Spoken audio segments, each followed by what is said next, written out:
So that seemed like a pretty good way to start. Welcome to the question and answer end of year 2023.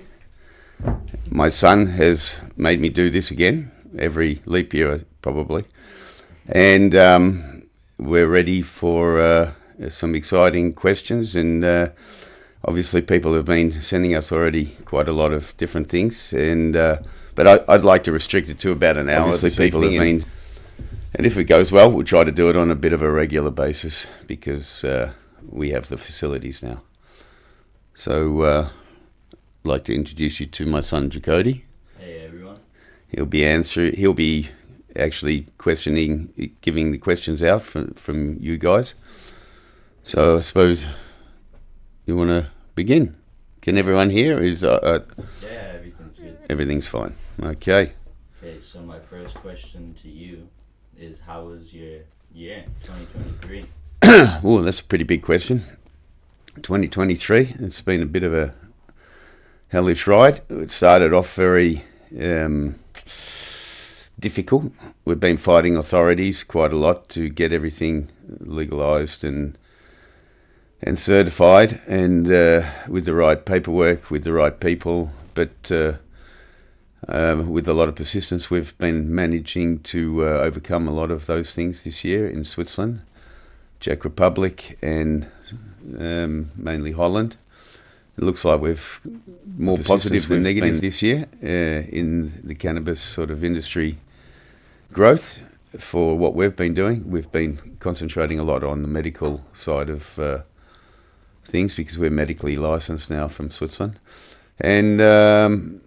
and of course, you know, Mr. Nice Seeds and Shantibaba projects been keeping busy. So it's not the year that I would love to remember because of the state of the world, but sticking to my world, the cannabis has been growing fine. We had good crops this year everywhere. The States is doing really well with our partners over there in Washington State, and I can't really complain. Actually, the plant's doing exactly what it's meant to be doing with the love and attention, and could be a problem. Maybe we don't need phone calls now. Yeah, so actually it's been a very mixed year, but we're coming to a good conclusion, let's say. Good. Well, we're getting some questions. There's one from a name that I can't pronounce, but it says, from your experience, what is the ideal EC in general for pure sativa from start to finish? Pure sativa, I mean, pretty low. You know, you have to replicate the areas very close to the equator if you really want to grow a pure sativa, and that's really leached soil. So, you know, 0.8 to 1.2 grow a pure sativa, 1.4 maybe at certain times, but because there's so much rain and so much leaching of the soil, it doesn't hold nutrients, and it grows just with the amount of water it's getting pumped through it. And so I think quite low is my thing.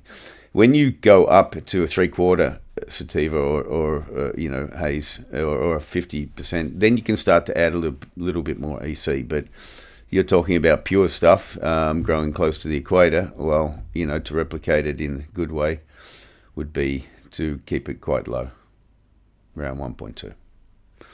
All right, we got a question from Flavis. Okay, so his question is, will you have any full Mexican strains available at Mr. Nice Guy in the near future? Well, we're not Mr. Nice Guy, we're just Mr. Nice Seed Bank, and we've used a lot of Mexicans. We've I think Neville worked on quite some early in the late 80s.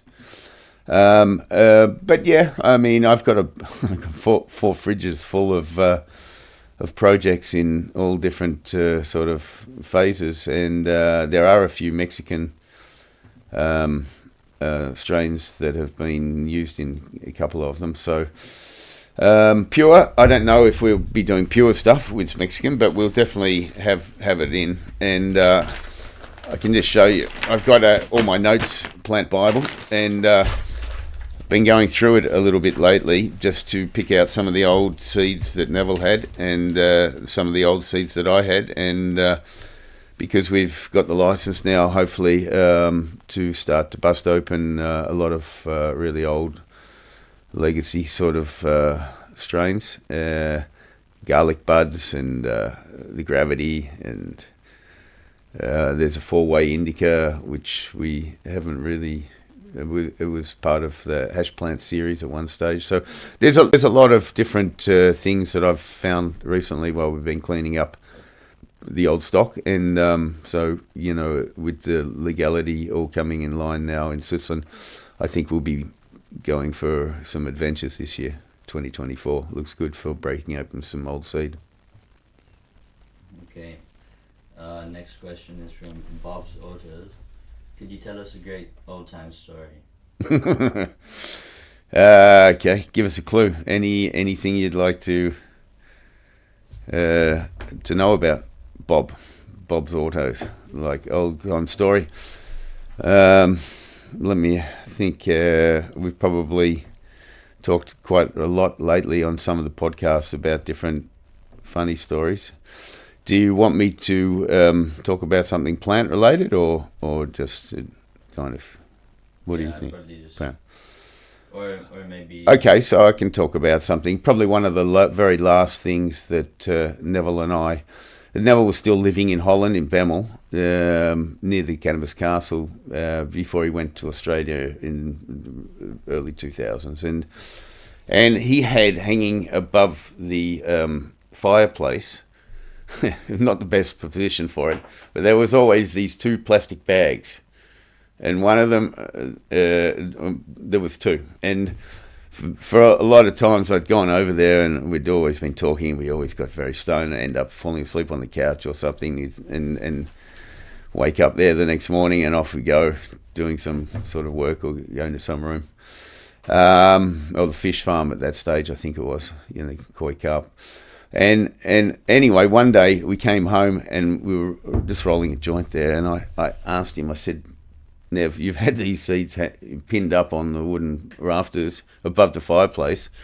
Are there something special? And he said, oh yeah, I pinned them there because I wanted to give them to you. This is when I moved to Switzerland, and one of them was the G13 Skunk, and the other one was the beginnings of the Mango Haze. I remember they were A28 and A32, I named them, and they were the last 2 selection seeds that Neville gave me by hand, and I remember doing a lot of inbreeding and stuff, and then in early 2000s, I think, we gave out a load of testers, especially the G13 Skunk, but mainly the Mango Haze, and from that batch, the very first interbreed batch, there was some top winners, I remember. There's still to this day people keep asking me for that seed, and we've improved it a lot. I've knocked it with the Haze AC selection of male that I made from some old stuff of Neville's, and I think it's one of the best in the pedigree. So yeah, there you go. That's one of the last seed to the next generation of breeding, I remember, from Neville to myself at that stage. Must have been 1998, 99, probably around that time. Hope that helps you, Bob. All right. From Cannabis Purist. Yep. For those unfamiliar with growing or smoking White Widow, how similar is Black Widow to the original strain from the mid-90s? Well, many people ask me this. I just changed the name. Actually got the same parent plants, same male that makes the Shark, Medman, and Black Widow, the Widow male, and the selection of White Widow, which I made, was based off exactly the same parenting. What you'd need to look for, and I've seen it recently, some guys have been doing Black Widow again, and busting open quite a lot of seed, and I've been helping them. And one guy got a really good prototype selection, and I told him to go on and at least flower it again 2 or 3 times. But what you got to look for is this It's very resinous. It's a light colour, and not in every batch you're going to find something like this. But what is really good is to look for the smell. It's like a kind of combination between body odor and fruit and garlic. It's a very strong. You know it when you smell it that it's kind of unusual. But probably one in 50 you might find a really good version of that, and that's what you'd be looking for if you wanted to go and find it. Not every seed is exactly that, but the genotype is, but not the phenotype. So yes, their original parents still have all the plants there. They're between Spain, Holland, Germany and Switzerland now. Everything's in Switzerland, and we've started up a tissue culture backup for 2023, 2024. Because of all these viruses going around, we just wanted to make sure that we stay immune from it. We don't normally bring in plants from other people, but we've been having other people working, so and there's been a lot of it going around America, so we're safeguarding those things. Plants are older than you guys, my kids, by the way, you know that. So yeah. Anyway, hope that answers that. Okay, from Pheno P27. Yep. Do you like A5 more or C5 more? And this was always quite a funny one. They're different. I suppose the A5 was a bit stronger, but the C5 has always been a fantastic plant for breeding with. So both of them I like different times. I do nowadays prefer the 122, the mango haze that we made with that breed, and of course Neville haze when you got some patience and you got big and tall enough room, or you spread it around and splay it around the outside of the room, you can grow some good Neville's haze, and then I'm pretty happy with that stuff as well. But forgot the question already. Sorry about that. Okay, from Desmond. Do you still have Malamawi Madness? I was told it was available under a different name. Malamawi Madness is, I assume. Yeah.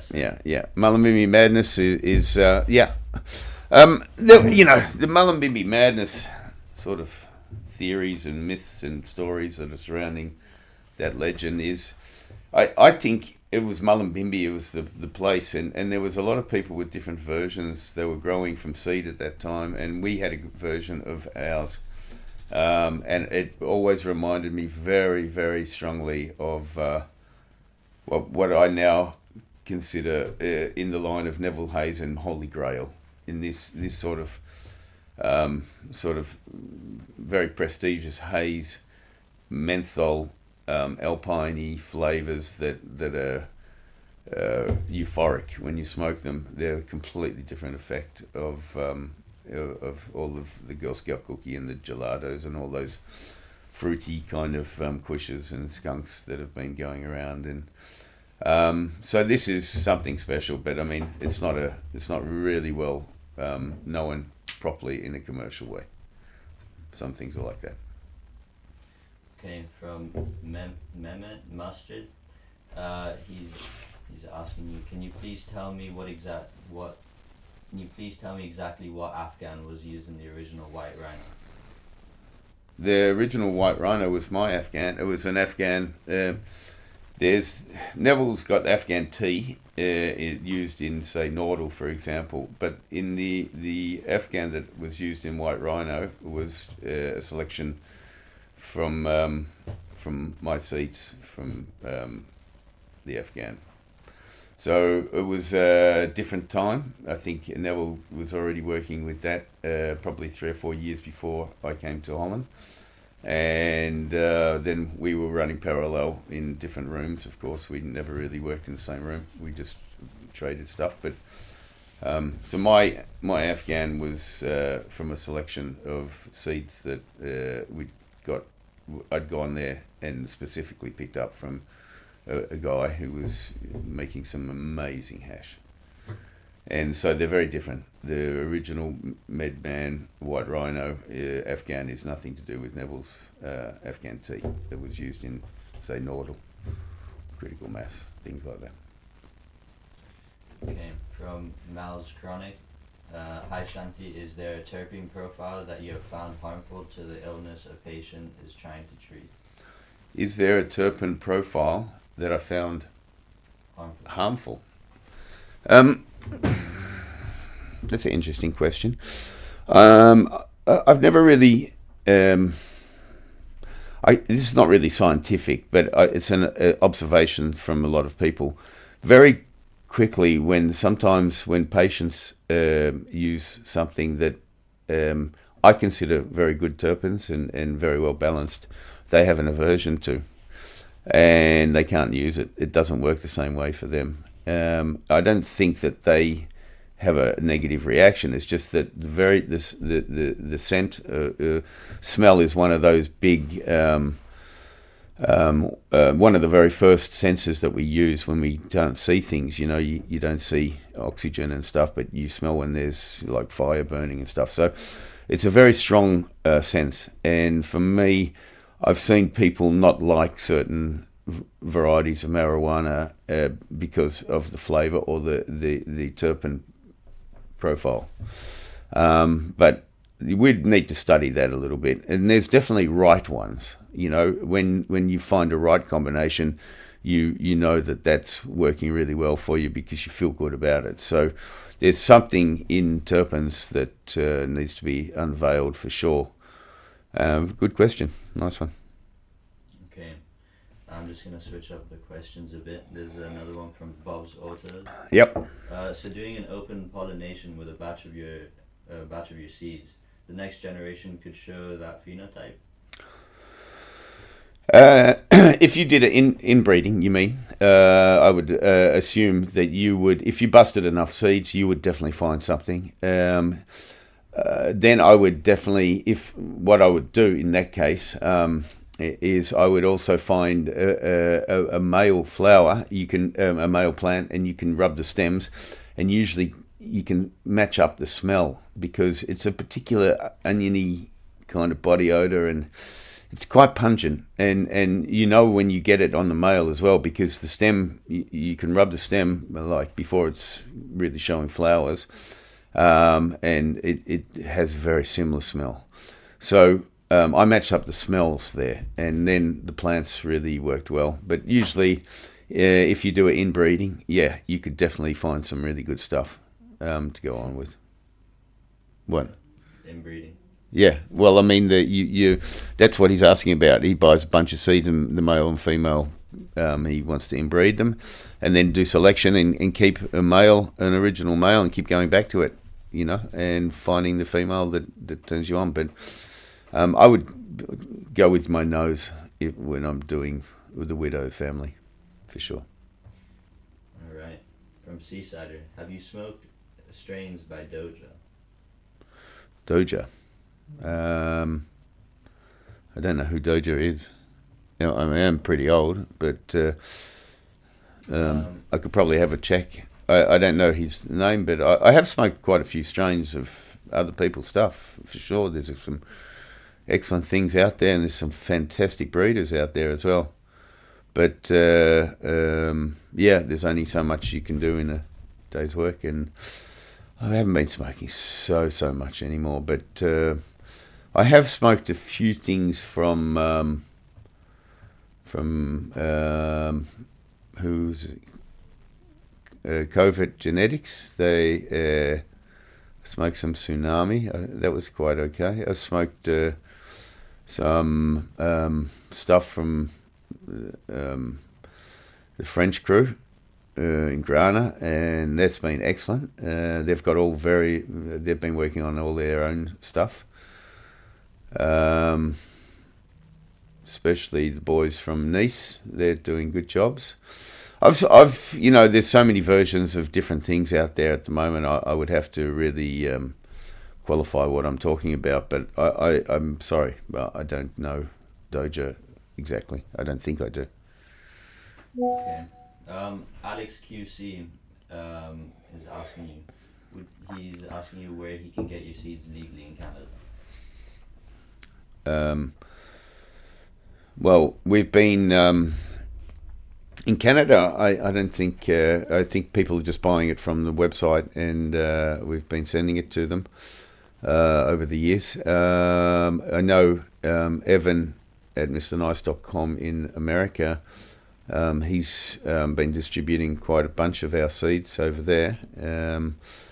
He's a guy to probably ask. He's already in Washington State, and but in Canada, there's been several people, but in recent years, until just recently, we've only just started to export with the phytosanitary certificates to the States now. So I assume that that's all possible from the States to Canada as well. But yeah, at the moment you'll have to come to the MrNice.nl site or speak to the auction girl, Sarah, and she's usually on the ball with everything. So at this point, I'd just like to say that there's been a lot of... I pulled a lot of our seeds from a lot of distributors and that because I felt that there was a big conflict of interest.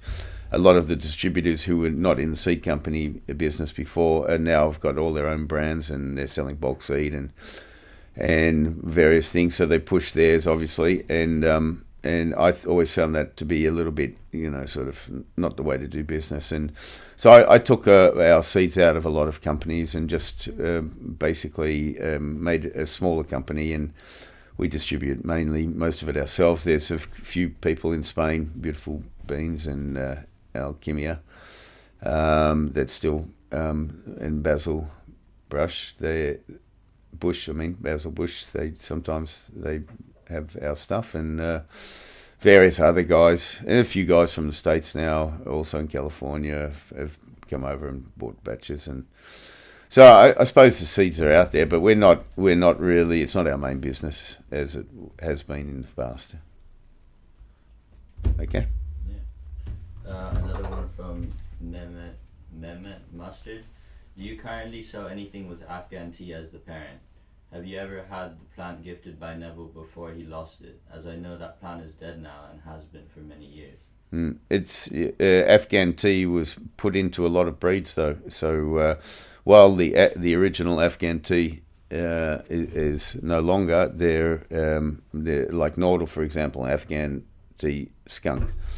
That's been made a lot. We also got the Afghan skunk male, the Afghan Haze male. Both of them used it. I think that's all that had it in. But yeah, I've got basically in 2001, before Neville went to Australia, he left all the seeds and all the plants with me, and that's what we've been using up until that time. There was I think Mr. Nice had 8 strains of mine and 4 strains of Neville's, and then over the years I've just increased it up to 40 odd strains, so 42, 48 strains, I'm not sure. But there's only so much you can do. And making new strains every day, like they're popping out, is not really what breeding's about. So we prefer to do the work. Got all the paperwork here, but you have to really find something that you really like to work in you, and sometimes you just find normal things, and I'm looking for something special. I suppose the last things that we did in that area were just Holy Smoke, Holy Grail, Wacko, Gandhi, CBD Gandhi. Yeah, we haven't really come up with a lot of new varieties in the last several years, but a few. Yeah. Okay. From Regan Jones. Does G13 Skunk have Skunk 1 genetics? G13 Skunk has Skunk 1 genetics. It sure does. And Regan Jones he's from South Africa, I believe. I think I remember this name for some reason. We talked a lot, I believe. And yes, but you'll find, South Africa is producing some wonderful marijuana at the moment, and I've seen it. They're quite they're quite prolific, and they're pumping it all over the world in the medical way, and they're quite cheap compared to the rest of the world. So I think, especially in the southern hemisphere, you got some really good potential with some skunks and some widows and some hazes, and you could probably do all of them. Good luck, Reagan. Yeah. Yeah. There's another one from Aaron. But it's like a similar question. He says, I have G13 skunk seeds that seem to be slightly different than the description. The flower came out with a sweet, fresh smell with a burnt rubber undertone. Is this maybe from skunk 1? Can describe that smell again, please? Burnt rubber undertone. Wow, okay. Haven't... I suppose, yeah, it's very difficult to describe a smell, but I suppose if you, yeah, I mean, it's hard. Maybe it's a really good combination of both parents, you know, and sometimes that creates a really funky smell. But skunk, you know, skunk is given so much fruity stink, or like sort of like. You know, sort of a 2-day-old rotting pineapple, kind of that sweet funk, and you know, that could definitely creep into a lot of genetics for sure. You know, and skunk one's been so prolific in the breeding world, so yeah, I assume it would be there. Okay. Next question. From Chillin' Like a Villain. Shanti, what's your favorite strain you've made? What's my favorite strain? Oof, that's a real Chillin' Like a Villain. difficult question. But I suppose, what do I go for when I start popping seed myself? It's always been the mango haze, pretty much for me. Afghan haze and mango haze. I think they're absolutely fulfilled strains. They have everything that you need, and when you make a good selection, it's quite amazing to see some of the combinations, especially the Afghan haze. It's one of the best building blocks strains that we've got, you know, that passed down from Neville originally. But yeah, so I would say Afghan haze and mango haze would be my go-to strains if I have them in my stash. Yeah. If the kids don't steal them. What about, this is a question from me, what about hash? What hash would you go for? I know all hash is different, but... well, you know, when you can make, when you're allowed to, like this year, sorry, I'm going to just take off this, pretty hot. I think basically we're making specific hash now from certain strains, and I really like doing that now, especially that we have kind of enough plants growing in. So, for example, we got the skunk one plant growing in a big farm, and you know, with 1,000 plants. Once you're processing them, once they're dried and you're cutting them off the wood, just the stuff that drops off, I usually collect, which is like the 0.0 of the 1 to 3% of the crop, you know, the very first one. And for me, that's they're always outstanding hashes. And when you can sample hash of just a single strain, you really understand it better than the marijuana from that strain. You really understand some of the effects, and definitely you get a lot more sort of well-spread cannabinoids and terpenes that are not on every single plant in such high quantity. But in a hash, when you make a good average from the crop, you really understand a lot more about the plant. So yeah, hash is a wonderful thing to make from plants, for sure. Especially as a breeder. Another one from Reagan Jones. Got some pure Durban Poison seeds that I'd like to cross with G13 Haze. What haze line is used with G13 Haze cross? G13 Haze C, that is. It would be a great thing to do that together. I think I've seen some amazing Durban very early on. I haven't seen it in the latter years. It used to be quite a heavy smoke. I mean, way back in the late 80s when I started, like at university, was smoking a bit. You'd come across some Durban, and it was a wonderful, heavy narcotic strain.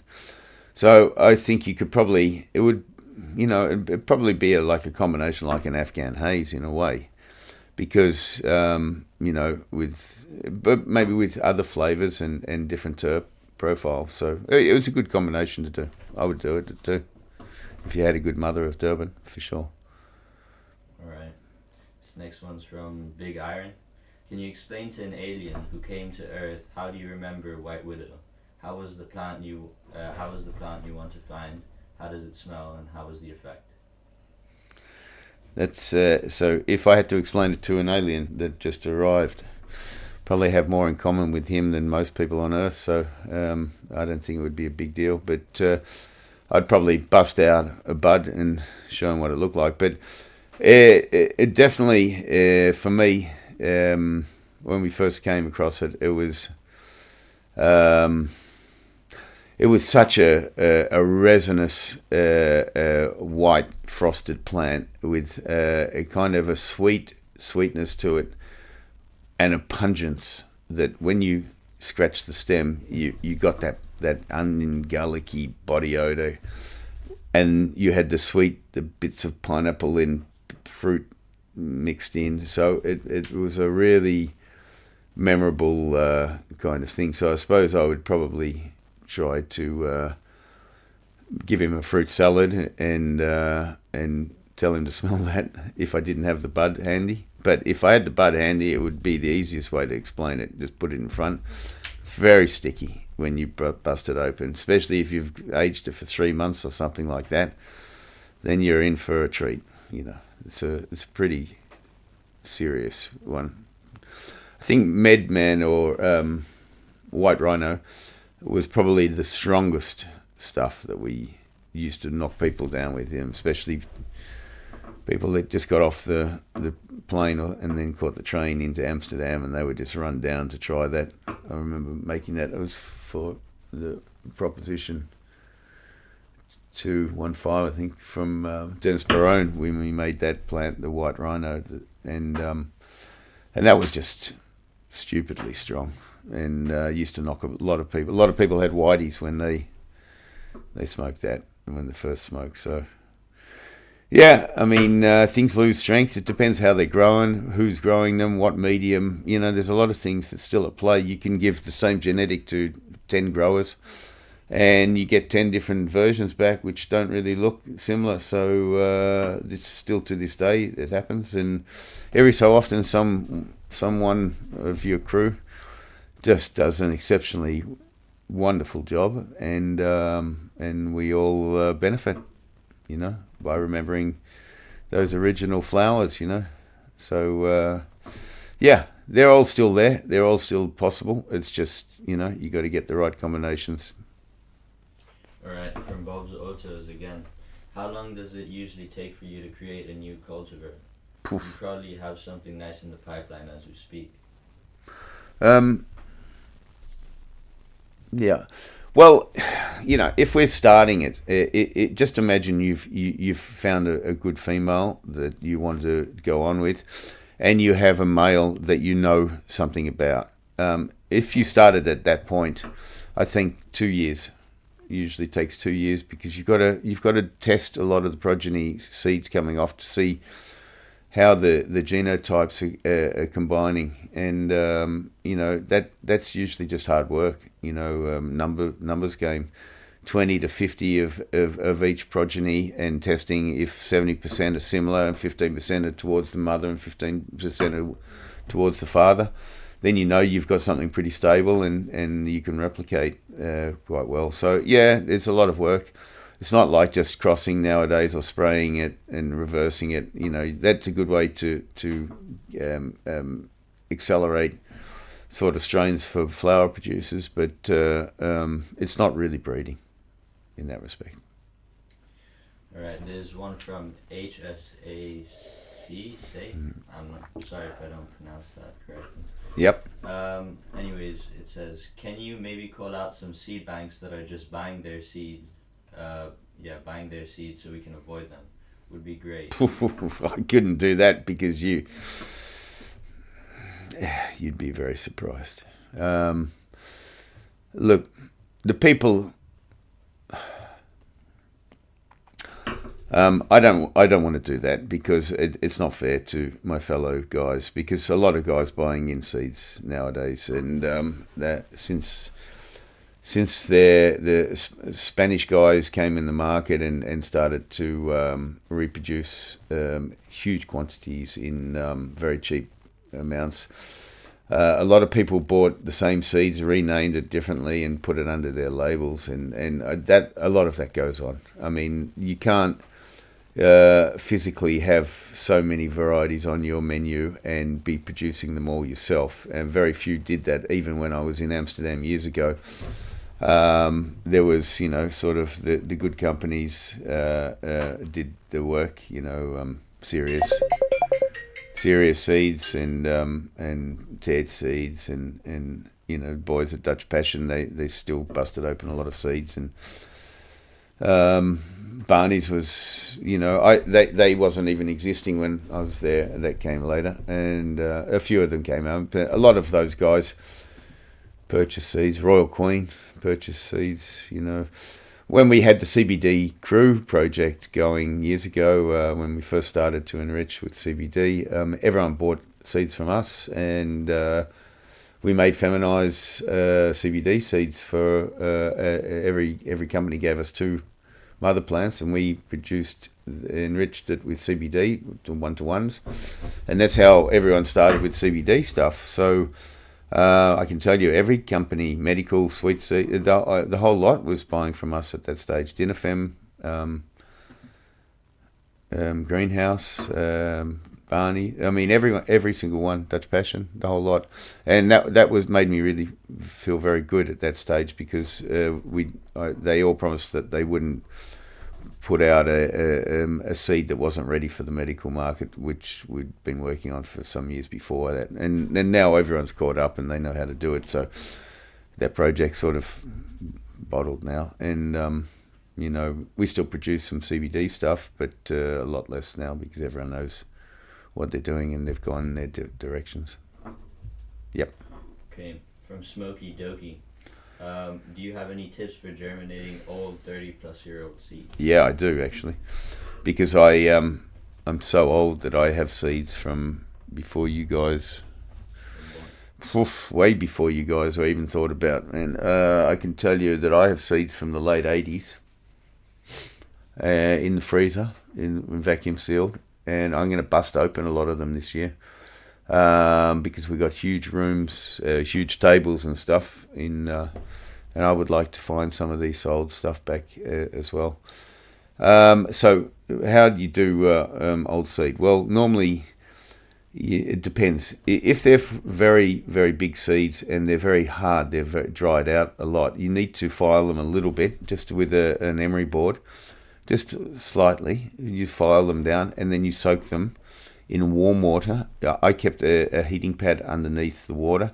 I keep it always between 20 and 23 degrees during germination. And the heating pad, if you don't want it, I usually soak it in water for 24, 48 hours, maybe even 72 hours. And then I pop it into some towel or straight into rock wool with tweezers. And it's already, sort of, you can see some of it start to crack open. Sometimes you got to really help out the embryo, because old seed takes a lot of care and finesse to get them going. But just recently I did a bunch of really old seed. I think it was from 92. And I was amazed at how many popped out. I was just testing it to see if it was anything, and because I brought them out of the freezer, a small batch, and it must have been about 30-35% germination. So, and I didn't do anything special for that, but I usually use a heating pad and keep it very consistent.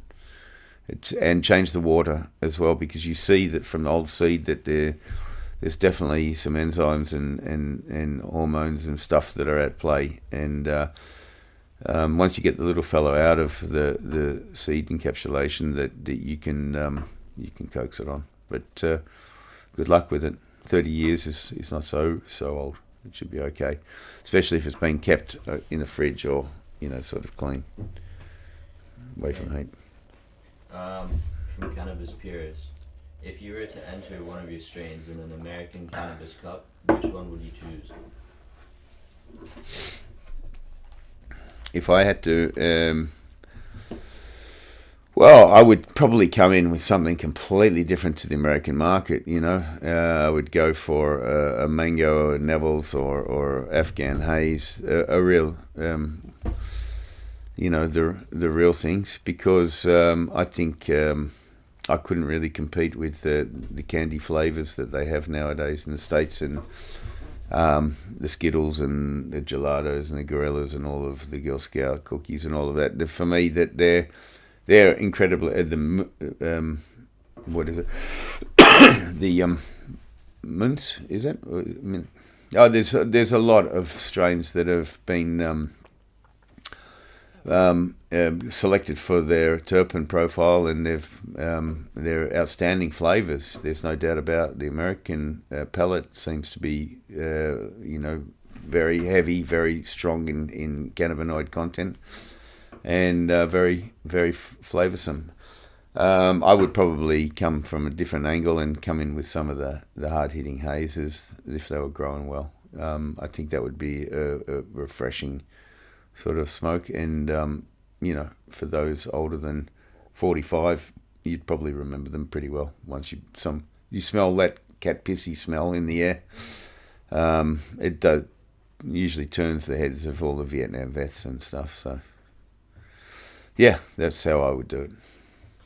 Okay, from Blaze Daily, why do you guys describe cultivars, varieties, and chemo varieties all as strains, when that term doesn't accurately describe any of those things? Well, what would you like us to? They're varietals, sub-varietals, and how do you refer to them yourself? We do it. We'll get back to that one. Yeah, maybe you can clarify the question a little bit more. Okay, from Peter. Nice one. Is there a coffee shop which is selling Mr. Nice varieties? Tasting coffee shop in which country? In Spain, in Switzerland, in Holland. In Holland, I've seen versions of our seeds that have been selected in certain coffee shops.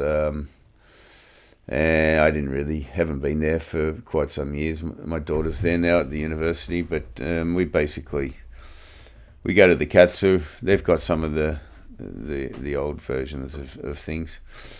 Northern Light 5 Haze, that's still around there.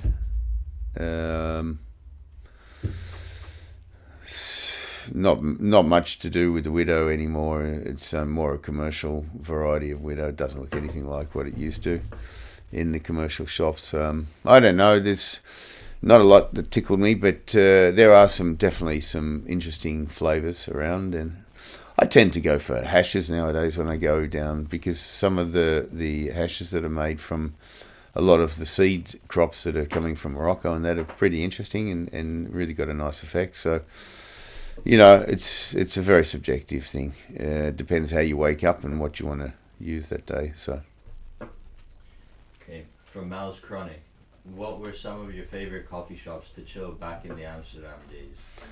Well, we had our own, so it was pretty. I mean, I built a waterfall in the Waterloo Plain greenhouse, and we used to chill there. That was a great coffee shop. For me, the Katsu, I mean, I haven't been to greenhouse. I haven't been to many of them. But when I do go, I usually go to Safari Park and I hang out at Katsu. And I go to Rusland if I go up to near the Brouwersgracht in Siberia coffee shop. I used to go to there because I lived very close to there in the Brouwersgracht in the Jordan. Katsu Savati Park, as I said.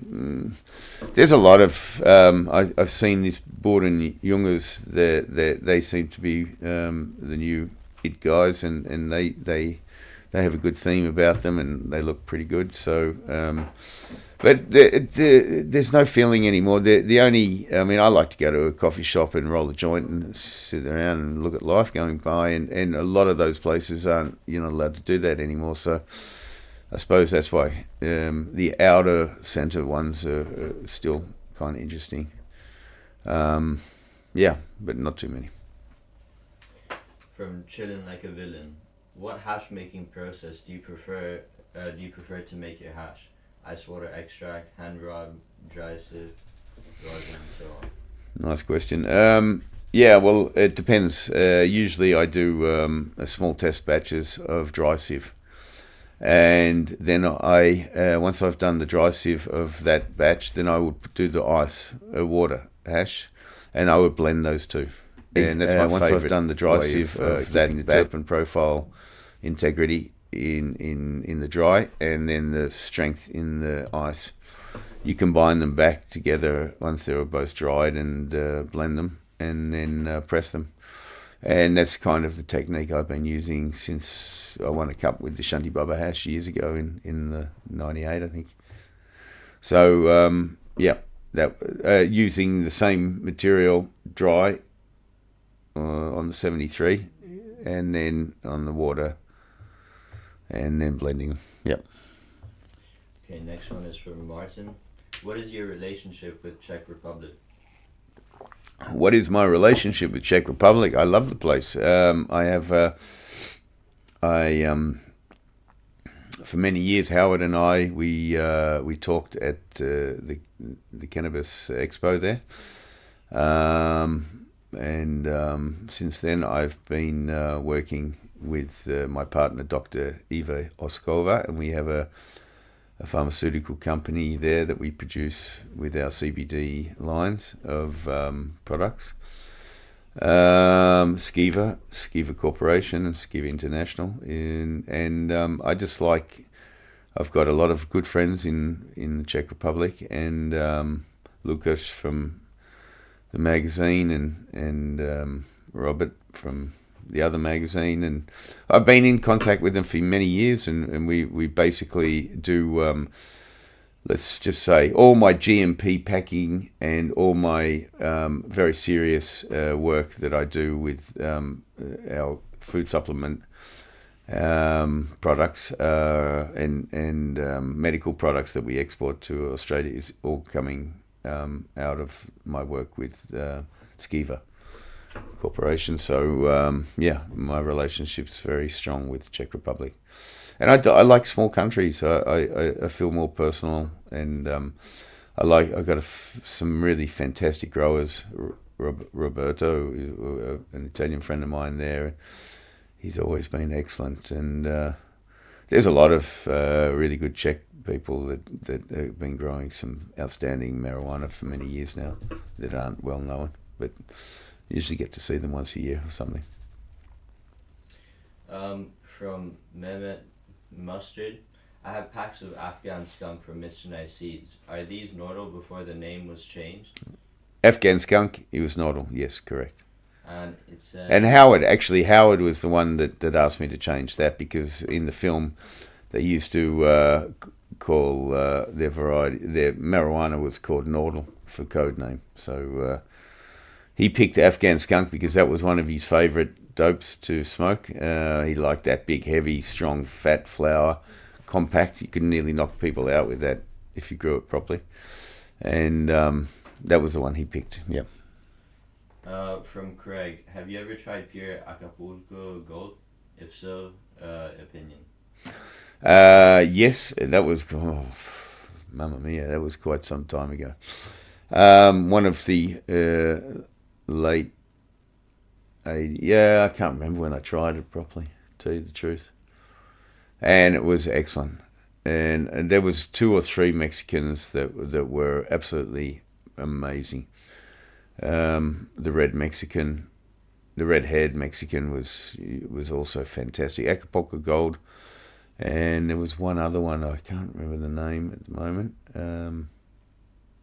Anyway, it was a bit pineapple-y flavoured as well.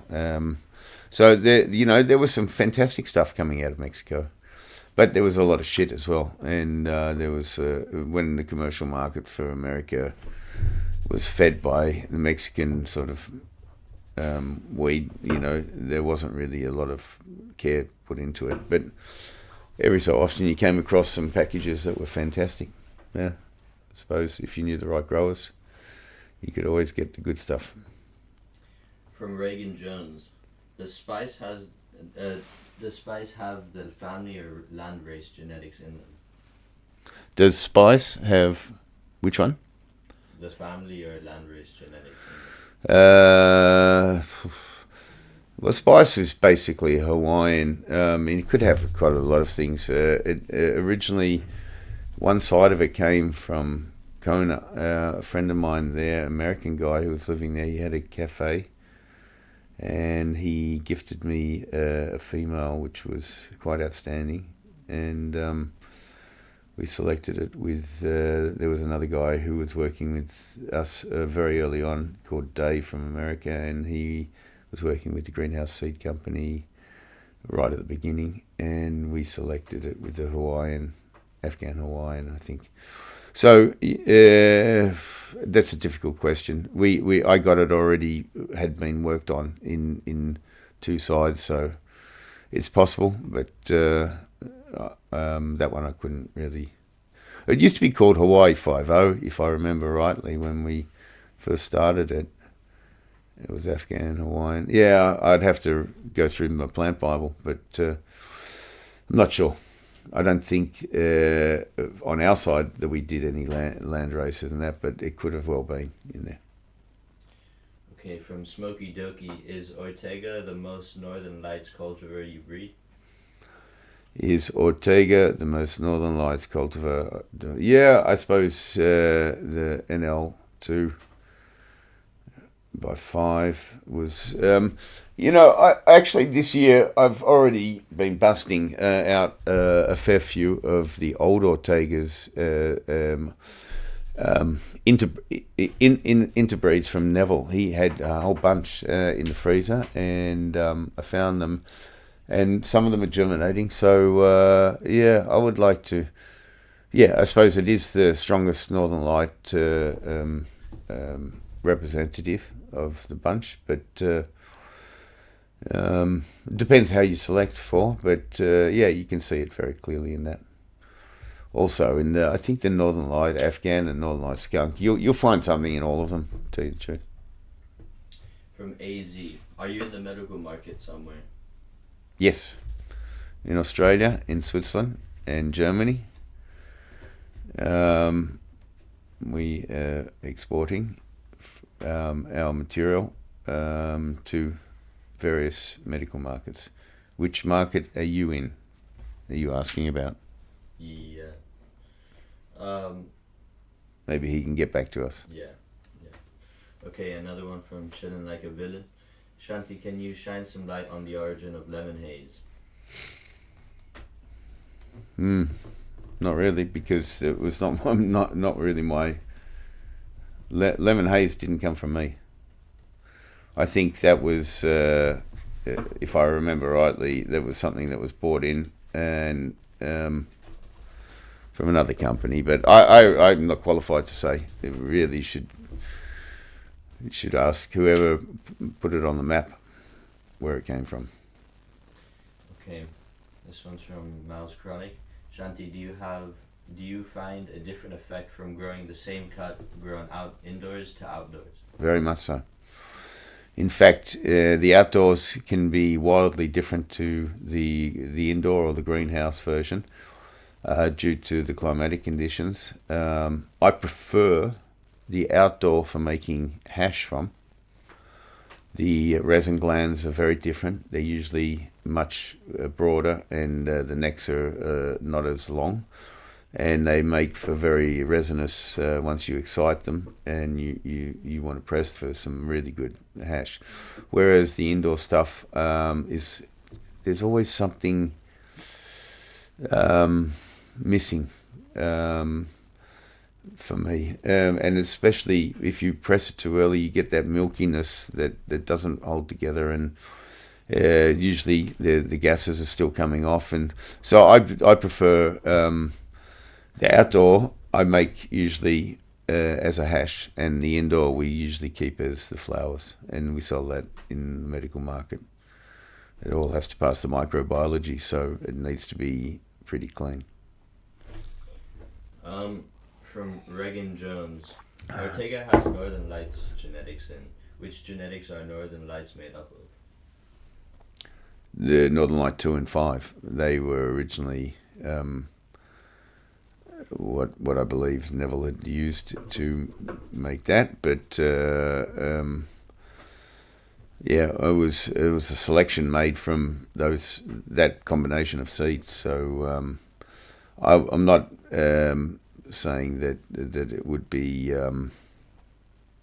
the strongest version like like one you could find in the Northern Light 5 Afghan, for example, but the Ortega is a great plant, really good. I forgot what the question was about. So, okay. Yeah, I think I answered it though. Yeah, probably. From Groen, do you still keep clones only strains like Neville's old Haze hybrids? Yeah. That's what I said earlier in the beginning of the thing, that we do it going into tissue culture, because I've got the 582, which is Neville Haze, the 122, the C5, the A5, the NL5 Haze A plant,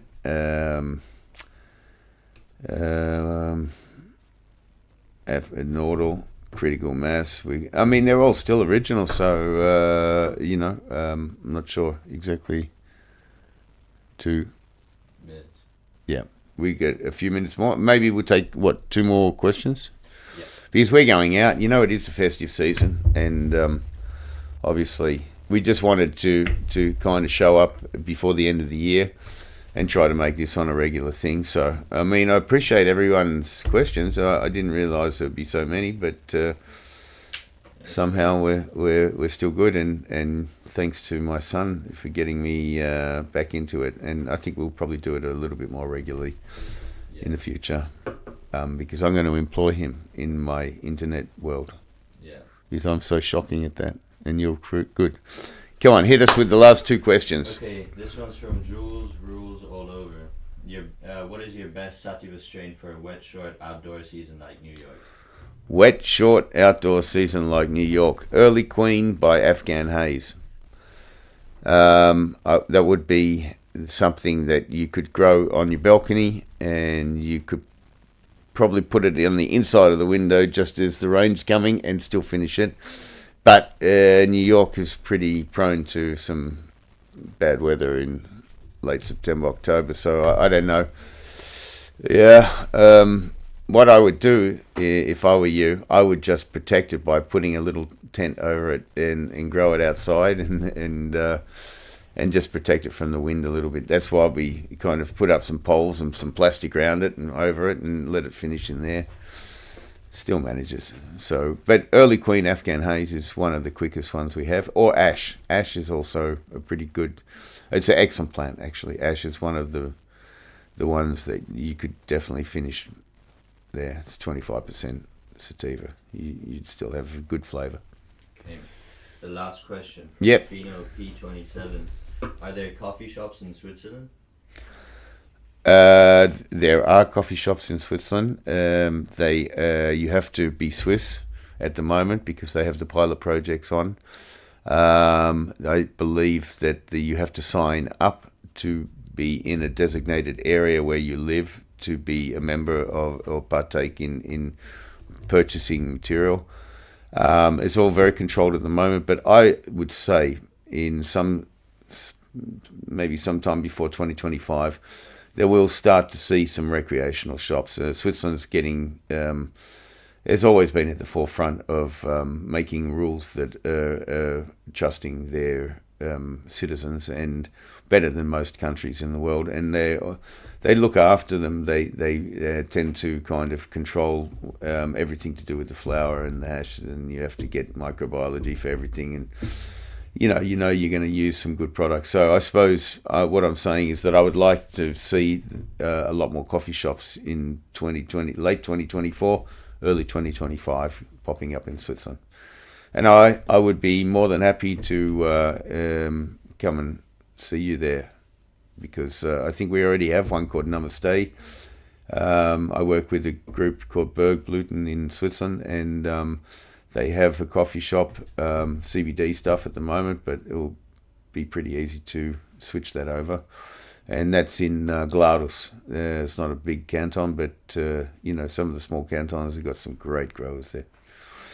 So we'll leave it at that one, and I'd just like to wish everyone a very safe and healthy New Year. Yeah, Happy New Year. Yeah, and I would like to thank Jacody, even though he's not on the camera, but he's the reason why I'm able to answer some of these questions, because I'm really not technical when it comes to it all.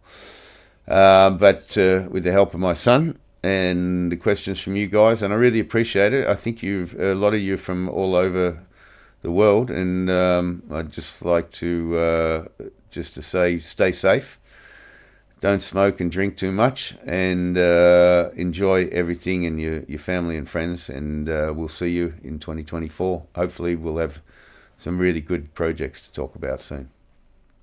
Okay. Done.